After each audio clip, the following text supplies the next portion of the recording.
923 0003.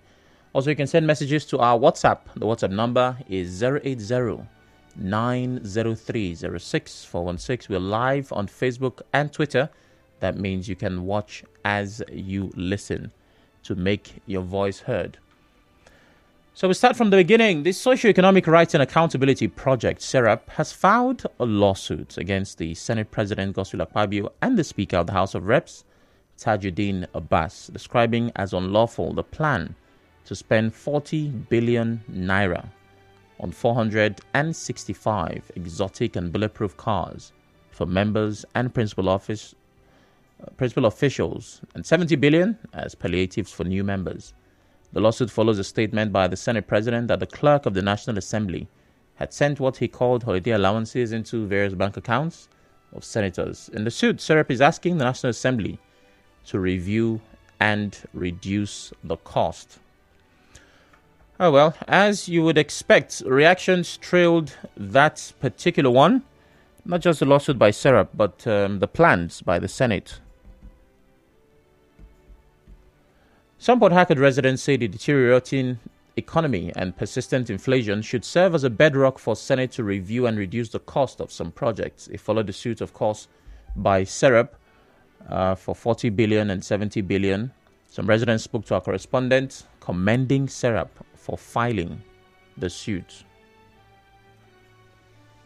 Are the Senate more Nigerians than other Nigerians? They are just there to go and make laws and not to live lavishly. What is the socio-economic impact of that vehicle to the Nigerian people, to the people that they are representing? They are going to spend 40 billion, not in constituency projects, rather on vehicles. That's a no-no. I love the move by SERAP.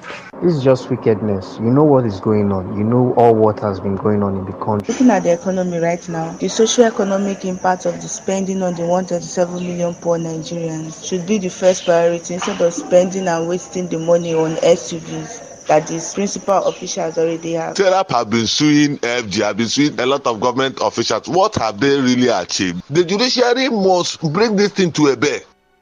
So many questions will follow this. One,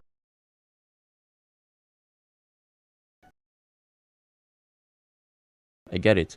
It's not the first time. It seems to be a tradition. But do we have to spend this much for bulletproof vehicles? Now, of course, we will need someone who maybe knows how. Could we have sourced this locally? Do all of our lawmakers need bulletproof vehicles? And besides the basic protection, I would have to ask like an average Nigerian your life. 40 billion and 70 billion. Of course, 40 billion for 465 exotic and bulletproof cars and 70 billion palliative for lawmakers. Questions begging answers. Dr. Isaac Uwadiunor has joined me. Good morning, Mr. Isaac. Good morning, sir. Good morning, Rivers people. Thank you. Thank you for joining us. Thank you. What is your take on your lawmaker getting this much protection and this much as palliative? Well, as a Nigerian, I have to be very sincere with you. Okay. Do we have the muscle to do that kind of finance, considering the fact that the economy is actually in a state of quagmire? That's number one. Just like the question you asked, they campaigned all through their constituency. Nobody was after them. They had nocturnal meetings all through the night. No armed robber attacked them, except maybe for the case of Enugu, where one person died. They told us that they are the men of our people. Of course, they were there to represent us. Now, all of us enjoy the protection of the state. Why should they drive in bulletproof vehicles? That's question number one. Then number two, why is it that the bulletproof vehicle has not solved the problem of bandits and others attacking them? I don't know whether you get the point I'm making. Yes, because they still fly, and at other times too, they are cautious. The baseline is very simple. Nobody is after our legislator. Do the right thing. But if we decide to give them basic minimum protection, I don't think with the state of things in our economy today that we should go as far as spending that whole sum of money just because we want to protect them. How many vehicles do they have in their convoy? Why is it that it is the particular one that our lawmakers, especially the Senate president, is going to ride, or the one the speaker is going to also go in, that will be bulletproof?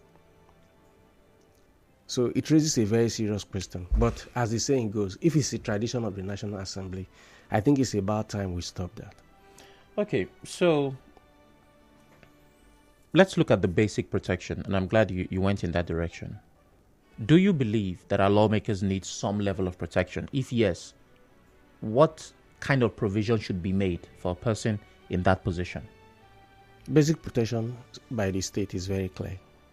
Okay. Very important. Everybody ought to be protected.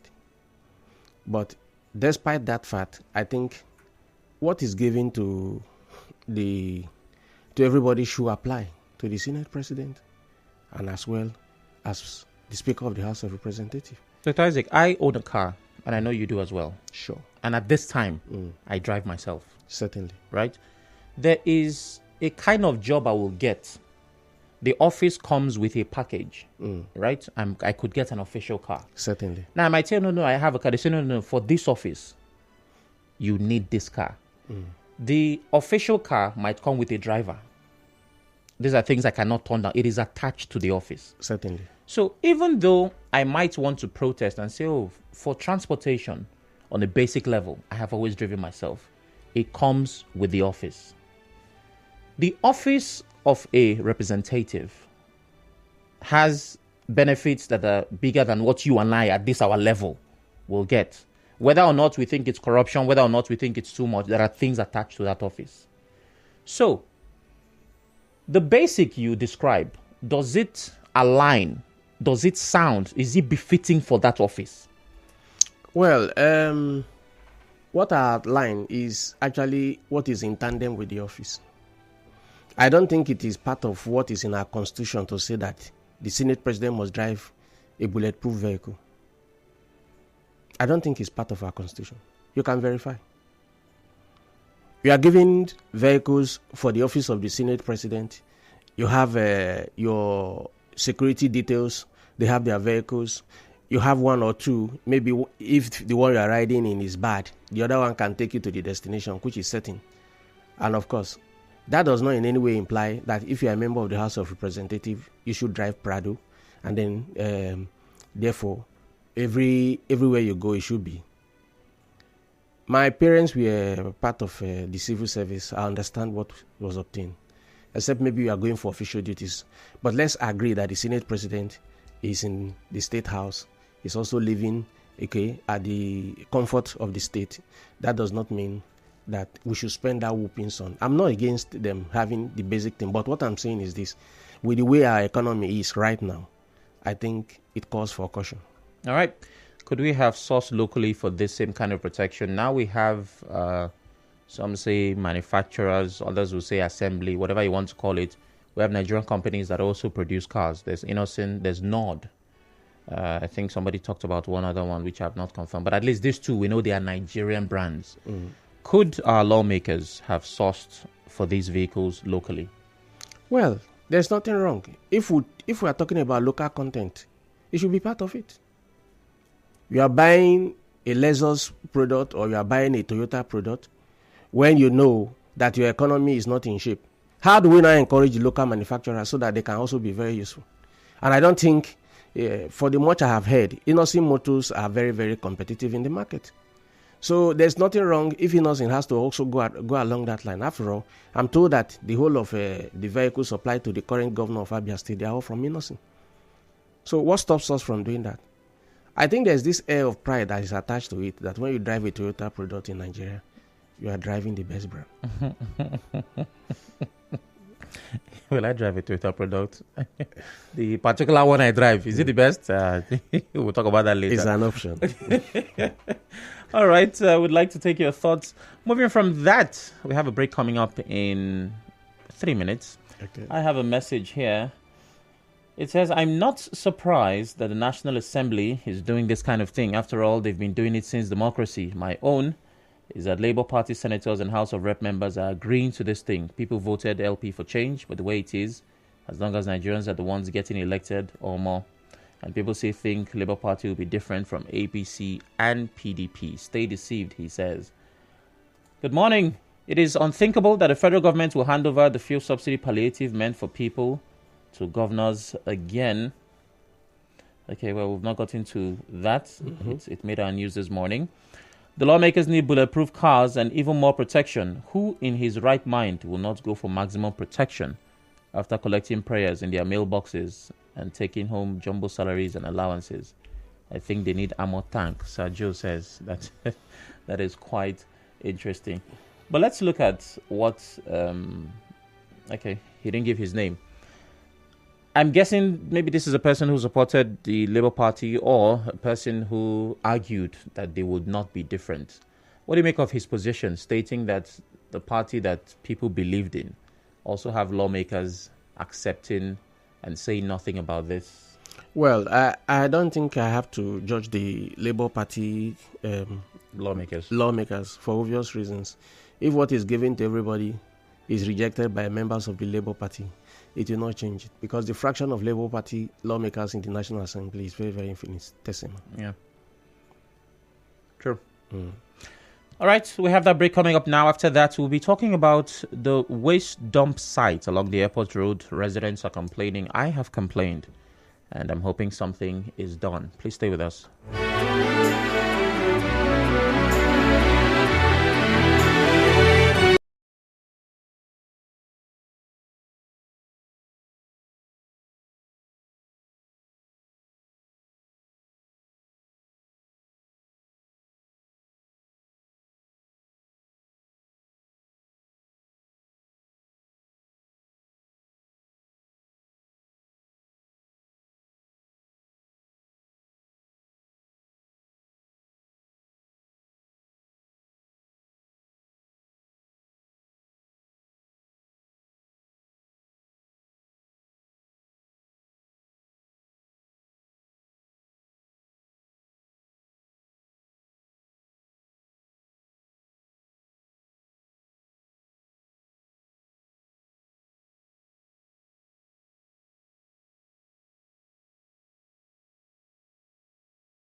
Nigeria Info, Sam Oracle Chinedu here. We're taking the biggest stories making headlines through the week. My guest, Dr. Isaac Uwadiunor, is still right here with me. You're welcome once again. Thank you, Mr. Uwadiunor. Okay, and we have spoken about SEREP's lawsuit against the Senate President, about a 40 billion and a 70 billion for different reasons. 70 for palliative for new members and 40 for 465 exotic and bulletproof vehicles. I'll be taking your thoughts on that shortly. And over to the next. Those around the waste dump site along Airport Road from Obirikwere flyover in Port Harcourt are calling for it to be shut down due to the stench. Some residents and business owners in the area told our correspondent that the foul smell from the dump site worsens on rainy days. The dustbin that is close to us is very bad. It's giving us health issues. This rainy season, the smell is so bad that it affects both our waters. We don't drink our waters because of the smell. You cannot be able to sit outside for a second. The air will be polluted. The air will be polluted. You cannot even breathe in. They disturb us very well, and definitely this very one, they very fast when it comes to infection. So anything they want to do about that, make them do it very fast. You know, if you pass there, you know, close your nose. By 5:30, you need to enter house because of the mosquito. Even to turn motor there, go begin the pulse. If you rain fall, now the thing they come out well. The many things great that don't enter inside like this. So you go come out the one way they carry come fresh. So that people go blow. And they call government no good now. They further spoke on how the waste dump affects their health. They're not even pouring any chemicals to reduce the smell. Rather, as they're pouring there, they're using as business. They collect money, people go there to pick things. People that want to go there now and pick trash, they're even paying fee there, 1,000 naira. But they don't know that it's affecting people that is living here. They're not having conscience. It's very bad. It's affecting us here. For them to come here and check on the president that is living around the place. The smell is too much. They should close the dump, or they should at least support us with some finance to help our own self medically. Because it's killing us small. It was gathered numerous scavengers paid the community liaison officer of the area 1,000 naira each to pick up reusable waste. Although the dump is currently being fenced, the offensive smell lingers for miles away from the dump for those who use the route to and from the airport. Mr. Isaac. Well, very pathetic, and feel so sorry for those who live around that area. Sam, let me give you a very good scenario. Maybe you'll be able to understand it. Our problem is hydra-headed. We cannot afford to pay for vehicles, or maybe very good vehicles that will take us around. There's no fuel, or perhaps you have fuel, but vehicles are few on the road. Okay, the people are not eating well because the cost of food has increased. That's another side to it, that we don't really know whom to talk to because everybody is acting for government, but nobody takes responsibility. All right. Now, land is under the purview of the state. Licenses are granted by the state. So then the labor who work actually on these particular waste too are certainly not too sure whether they have health insurance. Now, everything climax to coming to a dump site where you keep this. I share the views of those people totally. But I think government ought to have improved. I don't know where I went to one of these days. I think it's Alu. And as I was coming back, there was a narrow path that you have to follow. And then I have to follow that dump site to Rukboku by that police checkpoint. Okay. And I feared for my life. One, that's a very big problem to that environment. It will take close to 100. They actually don't get rotting. It's not one. It's also part of pollution. So I think government should begin to think of another alternative source of waste management. I know that there's this incinerator type that we're using. They can actually talk to some of these organized bodies like corporate body like Shell and Co. How they manage their waste. That could also come in. The idea of just carrying them and dumping them there, what is actually the mission? It's just one part. It's taking the dirt out of the street. These things ought to have been treated. I've also heard that waste is also another way of making money. Yeah. If we have another way of turning this waste into money, then we should do that instead of allowing this thing to stay. If you walk around Rukboku area, even down to SARS Road, you feel the stench. It's there. It's in the air. You don't even need to drive to that place. And look at the road itself. From that, what's it called? SARS Road to the place where you have to do a detour back again to Obirikwere here. Look at the side of the road. It's an apology. Even right now, this rainy season, you can't pass there. And you know, that place is actually the home of flood. At the peak of rainy season, it's also home of flood. So we should begin to think of what to do about that. The people are actually crying. And it's not enough for you to just go there and tell them that you are doing health awareness program. And during the health awareness program, the only thing you do is to give them a paracetamol and Coke and then squeeze some bottle of Coke into their hand. It's wrong. It's wrong. Honestly speaking, it's wrong. Oh, my goodness. Yeah. So I think with the new governor in place, I think the outgone governor may have actually overlooked that place because he had a lot doing in terms of construction. It is about time the current governor begin to look into what should be done to help those people. It is also possible, like there's a dump site by OPM, about 10 years ago. That place has actually been reclaimed and the land is now being sold to people. I don't know whether I get the point. This could also be done in that place instead of can begin to turn them around instead of leaving this for so long a time. I have always wondered why, for River State waste management, and I'm sure it's the case for many other states in the country, it has proven to be an impossible project. It's either we are not talking to experts in the sector, and we have a lot of people, in Nigeria. Sometimes we even have conversations around waste. And some callers call to tell you, oh, I'm this, I work in this sector, and this is what needs to happen. And just listening to them, that people know what they are talking about. So we have the talent, we have the skill, we have the expertise here to give government advice on how to manage waste properly. You talked about making money from it, which is also valid. I was speaking the other day on radio about some companies that are even generating power. Exactly. From their waste. And of course, it's something that we desperately need. But beyond the management, let's even talk about the image. An airport is the first statement a country or a city makes, right? Before you talk about, visit GRA, visit, whoever is flying in will land at the airport first. Certainly. Now, that dump site is along the airport road. So if they choose to come take this route, they will most likely pass that place. Certainly. Many times here on radio, we have, guests who come for live appearance and all of that. And sometimes when they're behind time, you hear those that have made it or those that call them say, oh, I'm sorry, my flight was delayed. I'm at the airport. I'm on my way. And many times I think to myself, this person now go drive past that road. If they've not been to Port Harcourt before, they have a perception. This is what I saw on my very first ride from the airport.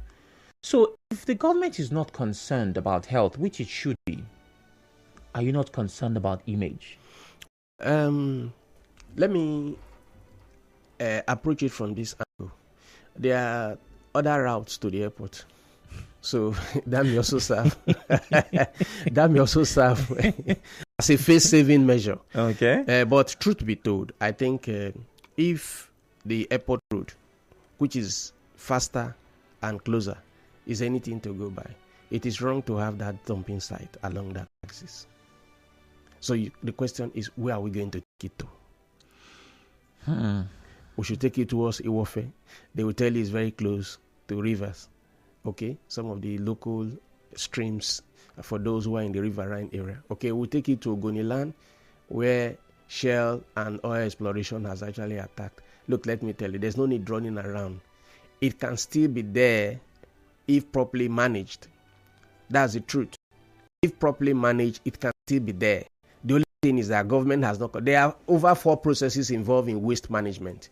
Government has only done 1. The other 3 are still waiting. That's the truth. All right. On the other side, the Rivers State Task Force on Sanitation says it carries out regular fumigation at the waste dump sites along Obirikwe Airport Road to mitigate smell and kill rodents. Media aide to the chairman of the task force, Olale Konyige, in an interview with correspondent Emeka Otuka, said they are aware of the smell from the dump sites but will continue to do their best to ensure the residents do not suffer any health challenges due to its operations at the dump site. I also share some of the concerns of the residents, but the place is regularly fumigated. We fumigate to kill all rodents and reptiles. Another is also to ensure that the smell, emanating from the dump site is not as immense as they are saying at the moment. So we do everything humanly possible. Remember too, when that dump started operation, a lot of buildings that are there today were not there as at the time that dump site was acquired and was operational. We will continue to do our best to ensure that we do not suffer unduly, from the operations of that dump site. On the issue of collection of money from scavengers to pick up recyclable waste at the dump, Mr. Ige said the task force is unaware of such practices. No money is collected from anybody to operate the dump site. Remember that the dump site belongs to the River State government and operated by the River State Waste Management Agency. I'm not aware of anybody paying any money to anybody, and this is strange because I do not see any reason why anybody will collect money for you to say come and use the dump site, or come and use the dump site to collect recyclables and all of that. If they have any evidence pertaining to that, please, they should kindly forward it. All right, we've heard from Mr. Ige there. Yes, I think I have one word for Olalekan Ige. To be very blunt, even now in River State, nobody has actually admitted that they collect money from traders on the street. I think it's been on your news every day, isn't it? Go to Rumokoro in the morning. As they are bringing fresh vegetables from the villages, people are collecting money from them, and the levy is 4 times in a day. So, and you don't need somebody to report. Olaleke is not actually addressing the issue. I think he's looking for a way to actually escape the issue. The truth is this: the truth must be told. People collect money from the dump site. That's true. The mere fact that it has been voiced, it is true. The only thing is that they don't have the voice of government or media to amplify it. That's number one. Now, I'm happy he admitted that they know that there is a smell. If you know, then you must act. That opens up another perspective which is legal. You know that this thing is not good for the health of the people. You acquired the place. Now you know that the pollution is affecting the lives of the people. Like the lady that spoke said, we are dying small. Okay? So fumigation don't restore life. That is the truth. Fumigation does not restore life. Actually, it's an intervention. And such interventions are very, very temporal. So the best thing government should do is government should go deeper and then move to the next stage. It is not about assuaging the people. It's about telling the people. It's either government is taking over the land in that place. They are buying over all the lands in the place so that they can use it as a special dump site, like what they did in Air Force some years ago. Other Amechi government, they buy it, say, we are using this place as a dump site, and it's for a period. And by the time they are done, okay, people should actually evacuate that place and you pay the compensation. At that particular point in time, if they complain, you said something has been done. But you are aware and you are fumigating to drive road. The people are not complaining that they have excess rodent or mosquito. What they are telling you is that the air that they inhale is affecting their life. And that's true. You are killing their lungs, you are killing their system. And by the end of the day, these are also cancerous smell. I don't know whether you get the point I'm making. That's true. All right, Senate. And coming up to 0003 0817 007 WhatsApp 080 9006 416. Drop your comment WhatsApp, I beg your pardon, on Twitter and Facebook at Nigeria. Please turn off your radio as you call. Hello, good morning. Hello, good morning. Good morning. What's your name? Yeah, good morning. My name is Douglas. Good morning to your intelligent guest there. I will speak on these two topics briefly. All right. First, on the Serap suit. If not that, unfortunately, whatever judgment they acquire or they get in court, government don't implement it. I would have, so heartedly be excited about this one because I think it's something that is necessary and they will get justice. I mean, it's somehow.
Protested, and they have already done one. That refuse issue is even supposed to be a source of employment.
in that kind of place for a minute because I can't bear it. All right. Thank you very much, I Gabriel. think we should do something about it.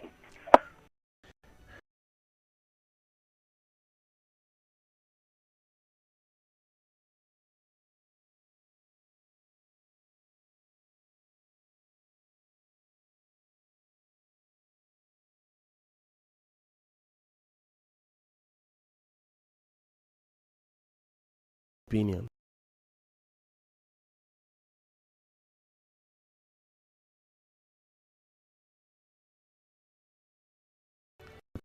Of his life.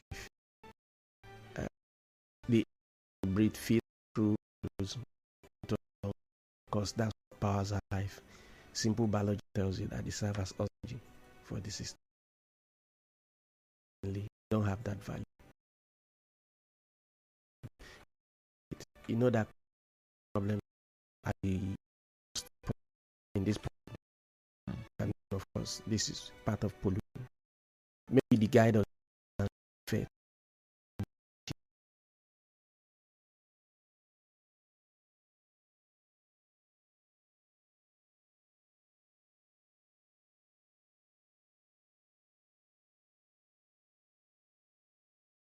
Understand? Is taking life away from you gradually instead of actually building more strength. So if maybe his would have been different.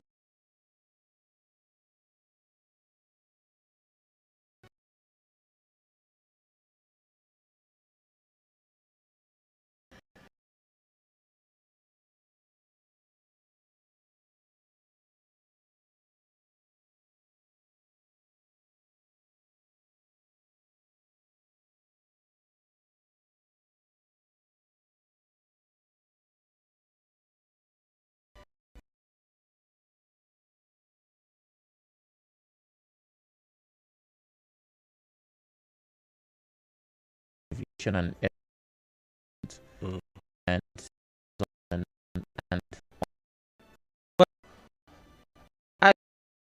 and that would be more in the direction of Nyesom Wike, especially from Rivers citizens. Well, Chairman of Rivers State Civil Society Organization and Effort George Will says the ministerial portfolio assigned to former Rivers State Governor Nyesom Wike appears more like a political checkmate. Speaking on Nigerian Fool's Morning Crossfire, Mr. George Will said assigning the former governor, who is a grassroots politician, as Minister of Federal Capital Territory is a disadvantage. He fears the FCT minister may accumulate more political enemies while performing his function, thereby hindering further aspirations.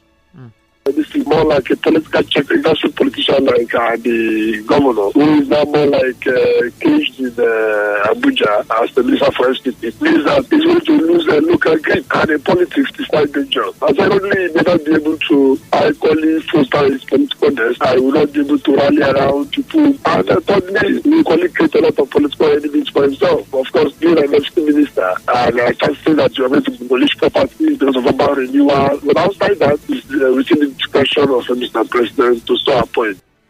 A political analyst, Uwadiunor, says the portfolio assigned to former Rivers Governor Nyesom Wike may limit him from making any impact in Rivers State. Dr. Uwadiunor, who is a lecturer at the Department of Political and Administrative Studies, Uniport, spoke to correspondent Onyekachi Wonsu. Even the kind of person he is, and he said he agrees, I think that ministry may not give him opportunity to actually bring back the dividends of governance to Rivers State, because his ministry is just within the purview of the FCT. Now, one felt that a ministry like the Ministry of Niger Delta, which has not been assigned yet, should have been given to somebody like that. I'm afraid I don't see what he is going to bring back from the FCT to Rivers State so that Rivers people can benefit. So I don't know what led to this response, right? Yeah. I don't know what he was asked or how the conversation got here, but I don't think that was. What are your thoughts? Let me just go there. Well, let's start from here. We have to examine it, both the merit and the demerits. There is something that is wrong. This particular line of thought, they are unidirectional contributions. Wike was not actually picked as a minister of the Federal Republic of Nigeria to serve Rivers people. Let's get it clear and clear. He was picked to serve Nigerians.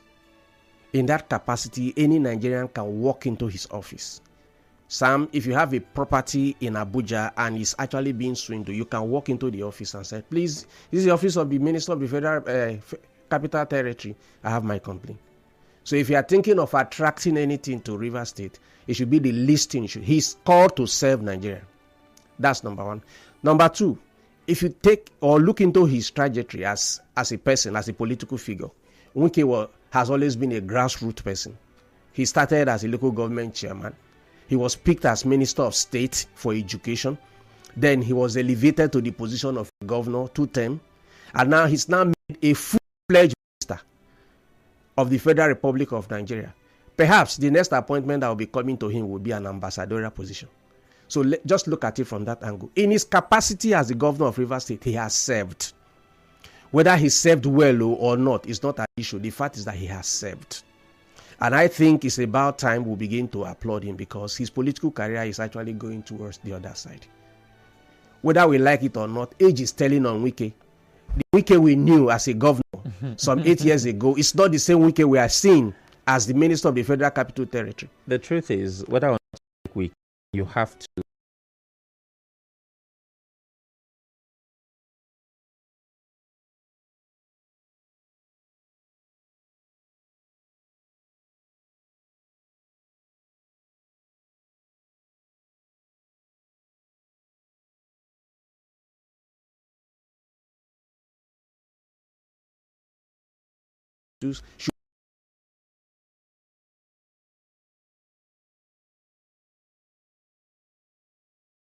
if you are hoping that Wike is going to bring a and then the investment in the land, I don't think you are saying the right thing.